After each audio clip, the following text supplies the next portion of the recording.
ইতিহাসে তোমাদের অনেকেরই অনেক রকম অসুবিধা হয়। মাধ্যমিক ২০২৭ ক্যান্ডিডেটের ফার্স্ট সামেটিভ এর জন্য আমি আজকের ভিডিওতে তোমাদের জন্য নিয়ে এসেছি ইতিহাস সাজেশন। এই ভিডিওটা দেখার পর তোমাদেরকে আর অন্য কোনো ভিডিও দেখার কোনো প্রয়োজন পড়বে না।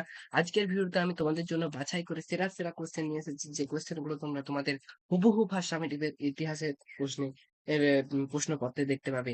আজকের ভিডিওতে তোমরা সম্পূর্ণ দেখবে এবং যতগুলো কোয়েশ্চেন আমি এখানে বলেছি সেই সমস্ত কোয়েশ্চেন গুলো তোমরা এখনই খাতায় লিখবে, অথবা এই ভিডিওটা থেকে তোমরা স্ক্রিনশট করে নাও। এরপরে এই কোয়েশ্চেন গুলো প্র্যাকটিস করে যাও। তোমাদের ফার্স্ট সামেটিভ এর পরীক্ষায় তোমরা আরামসে 35 প্লাস স্কোর করতে পারবে। তো আর বেশি দেরি না করে ভিডিওটা শুরু করা যাক। আমরা অলরেডি এর আগে বাংলা, ইংরেজি, geography, life science suggestion already upload করে দিয়েছি। ম্যাথ এবং ফিজিক্যাল সায়েন্স সাজেশন আগামীকাল আপলোড করা হবে। তো তোমরা অবশ্যই দেখে নিও। সবথেকে প্রথমে আমাদের টোটাল ৩টে চ্যাপ্টার পরীক্ষা হবে: ইতিহাসের ধারণা, সংস্কার, বৈশিষ্ট্য, পর্যালোচনা এবং প্রতিরোধ ও বিদ্রোহ। তো এই চ্যাপ্টার গুলো থেকে আমি বেছে তোমাদের জন্য কোয়েশ্চেন নিয়ে এসেছি। হ্যাঁ, ভিডিওটা শেষ পর্যন্ত দেখবে।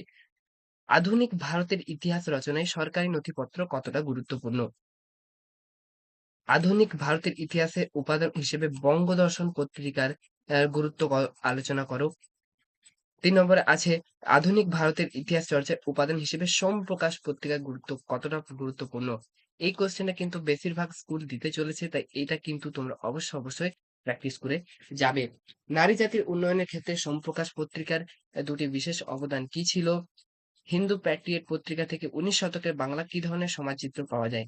আধুনিক ইতিহাস চর্চায় স্থানীয় ইতিহাস চর্চা সম্পর্কে সংক্ষেপে আলোচনা করো। স্থানীয় ইতিহাস চর্চার গুরুত্ব লেখো। নেক্সট, এটা হচ্ছে মোস্ট ইম্পর্টেন্ট কোশ্চেন। এটা বেশিরভাগ স্কুলই কিন্তু এই কোশ্চেনটা দিতে চলেছে। বিপিনচন্দ্র পালের আত্মজীবনী ৭০ বৎসর কেন ইতিহাসের উপাদান রূপে গুরুত্বপূর্ণ? ইতিহাসের উপাদান হিসেবে আত্মজীবনী ও স্মৃতিকথা কেন গুরুত্বপূর্ণ? এক্ষেত্রে কিন্তু এভাবেও জিজ্ঞেস করতে পারে যে রবীন্দ্রনাথের আত্মজীবনী কতটা গুরুত্বপূর্ণ ছিল? এইভাবেও কিন্তু কোশ্চেন এখানে দিতে পারে। নেক্সট, সাময়িক পত্র ও বা সংবাদপত্রের পার্থক্য কি? 2 মার্কস এর কোশ্চেনে কিন্তু তোমাদের আসতে পারে। নীলদর্পণ থেকে ১৯ শতকের বাংলা সমাজচিত্রের কি চিত্র পাওয়া যায়? ইতিহাসের ধারণা থেকে এই কটা কোশ্চেন তোমাদের কাছে খুব গুরুত্বপূর্ণ। এই কোশ্চেন গুলো কিন্তু তোমরা একটা কোশ্চেনও ছেড়ে যাবে না। বিশেষ করে এই যে কোশ্চেন গুলো আমি এক্সট্রা করে দাগ দিয়ে দিলাম, সেই কোশ্চেন গুলো কিন্তু তোমাদের ক্ষেত্রে খুবই ইম্পোর্টেন্ট। নেক্সট হচ্ছে সংস্কার, বৈশিষ্ট্য ও পর্যালোচনা। এক্ষেত্রে সবথেকে মোস্ট ইম্পোর্টেন্ট কোশ্চেন, বেশিরভাগ স্কুলে এই কোশ্চেনটাই দিতে চলেছে: নারী শিক্ষা প্রসারে ঈশ্বরচন্দ্র বিদ্যাসাগরের অবদান লেখো। এটা তোমাদের ৮ মার্কসেও পড়তে পারে, ৪ মার্কসেও পড়তে পারে। এই কোশ্চেনটা কিন্তু তোমরা কেউ ছেড়ে যাবে না। ১৯ শতকের সমাজ পরবর্তী প্রশ্ন, ১৯ শতকের সামাজিক ও সাংস্কৃতিক নবজাগরণে রাজা রামমোহন রায়ের যে ভূমিকা ছিল তা বিশেষভাবে পর্যালোচনা করো। ৩ নম্বরে ডেরোজিও ও নববঙ্গ গোষ্ঠীর সংস্কার আন্দোলন সম্পর্কে আলোচনা করো।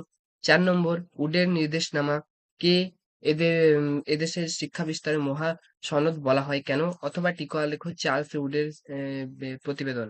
এই উডের নির্দেশনামা থেকে কিন্তু তোমাদের 2 মার্কস এর কোশ্চেন এর ক্ষেত্রেও কিন্তু এটা ইম্পোর্টেন্ট, এবং এখান থেকে ৪ মার্কস এর কোশ্চেনও আসতে পারে। ৮ মার্কস এর কোশ্চেনও কিছু স্কুল এখান থেকে দিতে পারে। তাই এই কোশ্চেনটা কিন্তু খুবই ইম্পোর্টেন্ট।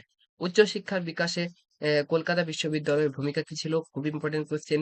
বাংলা নবজাগরণ ছিল কলকাতা শহর কেন্দ্রিক, মন্তব্যটি বিশ্লেষণ করো। বামাবধিনী পত্রিকা সংক্ষেপে সম্পর্কে সংক্ষেপে আলোচনা করো। এটাও কিন্তু তোমাদের ৪ মার্কের ক্ষেত্রে খুব ইম্পোর্টেন্ট কোয়েশ্চেন।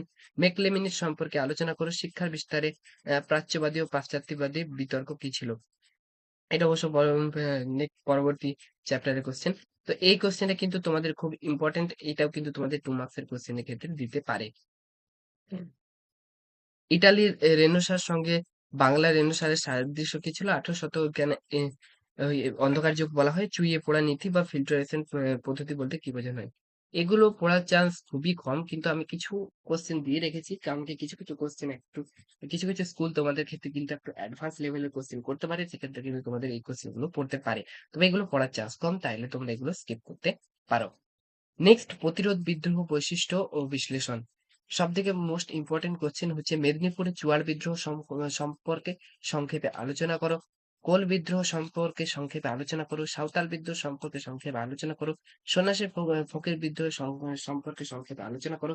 এক্ষেত্রে কিন্তু বা টিকা লেখো রংপুর বিদ্রোহ। এইসব যতগুলো বিদ্রোহ আছে, এক্ষেত্রে কিন্তু বিদ্রোহের কারণ, ফলাফল বা এদের সম্পর্কে সংক্ষেপে আলোচনা করো। এই ধরনের কোয়েশ্চেন কিন্তু তোমরা দেখবে। এই চ্যাপ্টারটার মধ্যে সবথেকে মোস্ট ইম্পোর্টেন্ট কোয়েশ্চেন সেটা হচ্ছে ওয়াহাবি আন্দোলনের উদ্দেশ্য কি ছিল? তিতুমিরের মিরের নেতৃত্বে বাংলায় ওয়াহাবি আন্দোলন সম্পর্কে আলোচনা করো। ওয়াহাবি আন্দোলন সম্পর্কে কিন্তু তোমরা একটা কোয়েশ্চেন এক্সপেক্ট করতে পারো। ৮ মার্কসের ক্ষেত্রেও কিন্তু এই ওয়াহাবি আন্দোলন সম্পর্কে কিন্তু তোমাদের কোয়েশ্চেন আসতে পারে। নেক্সট, বাংলায় সংঘটিত নীল বিদ্রোহের কারণগুলি আলোচনা করো। পাইক কাদের বলা হয়? পাইকান জমি কি? এগুলো 2 মার্কসের কোয়েশ্চেন কিন্তু কিন্তু খুব ইম্পর্টেন্ট। পাগলপন্থী কাদের বলা হয়? তো এইগুলি খুব বেসিক কোয়েশ্চেন, কিন্তু ইতিহাস থেকে তোমাদের আসবে না। কারণ কি, ইতিহাসের মধ্যে সমস্যা কোথায় হয়? তোমাদের এমসিকিউ এবং এসিকিউ টাইপ কোয়েশ্চেন গুলো। বড় কোয়েশ্চেন ক্ষেত্রে খুব বেশি কোয়েশ্চেন নেই। এই যে কটা কোয়েশ্চেন আমি তোমাদের দেখিয়ে দিলাম, এই কটা কোয়েশ্চেন করলেই কিন্তু তোমরা বড় কোয়েশ্চেন গুলো সব কিন্তু কমন পেয়ে যাবে। এরপর এমসিকিউ এবং এসিকিউ এর ক্ষেত্রে তোমরা তোমাদের কাছে যে রেফারেন্স বুক আছে, সেই রেফারেন্স বুককে ইউজ করতে পারো। অথবা তোমাদের যে ৩ টে চ্যাপ্টার আছে, সেই ৩ টে চ্যাপ্টারকে খুব ভালো করে খুঁটিয়ে খুঁটিয়ে পড়ো, এবং যে জায়গাতে তোমার মনে হচ্ছে যে এখান থেকে এসিকিউ এমসিকিউ আসতে পারে, সেগুলো পেনে করে দাগ দিয়ে রাখো, এবং পরবর্তী টাইমে যখন পরীক্ষার আগে রিভিশন করবে, তখন ওই জায়গাগুলো দেখবে তোমাদের এমসিকিউ এবং এসিকিউ কিন্তু খুব সহজেই হয়ে যাবে। এবং বড় কোয়েশ্চেনের ক্ষেত্রে আমি যে কোয়েশ্চেন গুলো দাগ দিয়ে দিলাম, এই কোয়েশ্চেন গুলোকে তোমরা করবে, তাহলে কিন্তু তোমাদের এখান থেকে হয়ে যাবে। তো আজকের এই ভিডিওটা এখান পর্যন্ত ছিল, এবং এর পরবর্তী ভিডিও আমরা ম্যাথ সাজেশন এবং ফিজিক্যাল সায়েন্সের যে সাজেশন সেটা আপলোড করব। তোমরা অবশ্যই সেগুলো দেখে নিও। খুব ইম্পর্টেন্ট কোয়েশ্চেন। এবং আমি অলরেডি বাংলা এবং ইংলিশ যে সাজেশন আপলোড করেছিলাম, সেখান থেকে আমি ফিডব্যাক পেয়েছি। সেখান থেকে আমার কোয়েশ্চেন থেকে প্রায় 90 থেকে 100% কিন্তু কমন এসেছে। আজকের ভিডিও দেখা পর্যন্ত, দেখা হচ্ছে পরবর্তী ভিডিও। Thank you.